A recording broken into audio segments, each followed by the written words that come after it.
What transpired in the peculiar ending of the erotic thriller Deadly Illusions? It recently attained the coveted #1 spot on the lengthy list of films offered by the well-liked streaming service.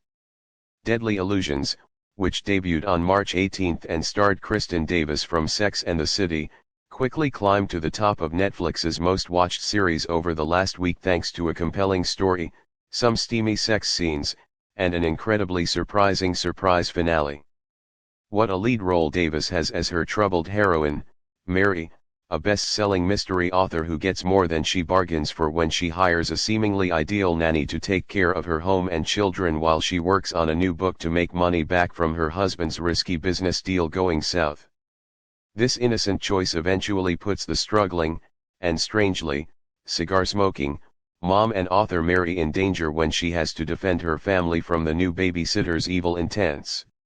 This is a common occurrence in domestic thrillers. Deadly Illusions may have attracted Netflix viewers at first because it promised enticing thrills, but aside from the strange closing sequences, the film's predictable plot is largely a remake of the thrillers that were popular in the late 1980s and early 1990s.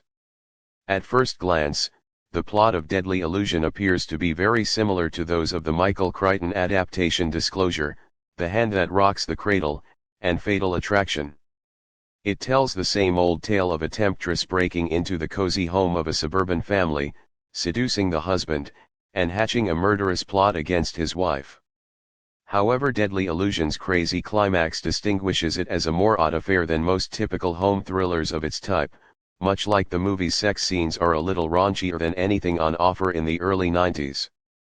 A brief storyline synopsis is required to contextualize the major twist in the domestic thriller Deadly Illusions because, like the other recent Netflix thriller success Behind Her Eyes, the ending of Deadly Illusions packs a lot of twists into its closing act. Mary confides in her friend Elaine after becoming worried that Grace wants to seduce both her and her husband. Mary eventually calls the nanny service she used to hire Grace, only to discover they don't have any information on the worker. When Mary tries to tell Elaine about her shock, she discovers that she has been killed in her apartment by an unidentified assailant. Due to CCTV footage showing a mysterious female figure leaving the area, Mary has been suspected by the authorities. In the meantime, Mary locates Grace's family and learns the nanny has a covered second identity, Margaret, and is the one who is guilty of the murder and seductions. In a questionable bit of exposition, Grace's aunt tells Mary that Grace was molested by her parents when she was a youngster and as a result, Margaret, her split personality, was created. The aunt claims that Grace created this terrible identity to cope with the abuse, giving her a way to express the dark side of her upbeat personality. This Deadly Illusion scene is, at best, opportunistic. The nanny's nefarious plotting is then explained in light of the fact that Margaret, rather than her innocent alter ego Grace, has been the one seducing and murdering. When Mary gets home, she discovers Grace/Margaret trying to murder her husband. Fortunately, she steps in just in time to stop the nanny. After a scuffle, Mary manages to control Grace/Margaret. With Mary seeing Grace/Margaret at a facility and an uncertain shot of one of the women leaving the place alone, Deadly Illusions comes to a conclusion that internet critics have dubbed crazy.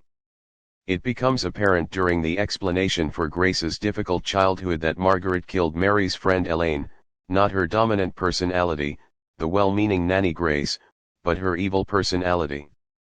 By attributing Grace's actions to her alter, this story point aims to disrupt the cliched nanny usurps mother and snatches her husband cliches and serve as the stunning twist of Deadly Illusions.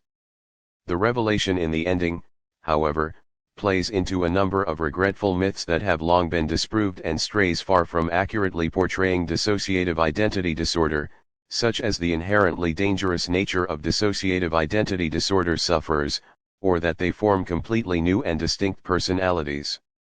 The viewers cannot be certain that Mary did not kill her own friend in Deadly Illusions because the woman seen leaving Elaine's apartment after the act could be either character, making it difficult to tell when Grace is herself and when she is Margaret from scene to scene.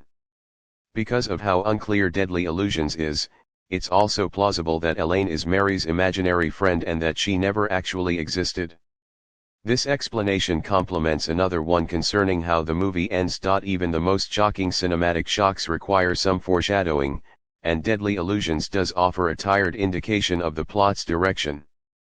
Early on in the process, Mary cautions her publishers that she changes when she writes and becomes a new person. Viewers can speculate that the movie's premise is simply Mary's new novel and none of the events actually occurred but were all part of the story that the character is writing, given that the character publishes domestic thriller novels like Deadly Illusions. This interpretation is supported by multiple scenes in which Grace seduces Mary and her husband in detail. However, these scenes are never positively identified as genuine events, dreams, hallucinations, or products of Mary's mind while she works on her new book. Additional evidence that this Mary was most likely the one who left the facility at the conclusion of Deadly Illusions, assuming that Grace/Margaret and Elaine are real, and in Elaine's case, truly deceased. Mary's resemblance to the woman who left Elaine's apartment may be a false herring or an indication that she and Grace/Margaret aren't all that unlike, because both characters use imaginary worlds to escape their mundane existences. Even for this little absurd movie, Grace/ability Margaret's to sneak up on Mary, kill her, and flee the hospital feels like a bit too much of a twist. Grace/Margaret has not as to this moment been represented as being overly cunning or physically strong, both of which are necessary for her to pull off such a feat, hence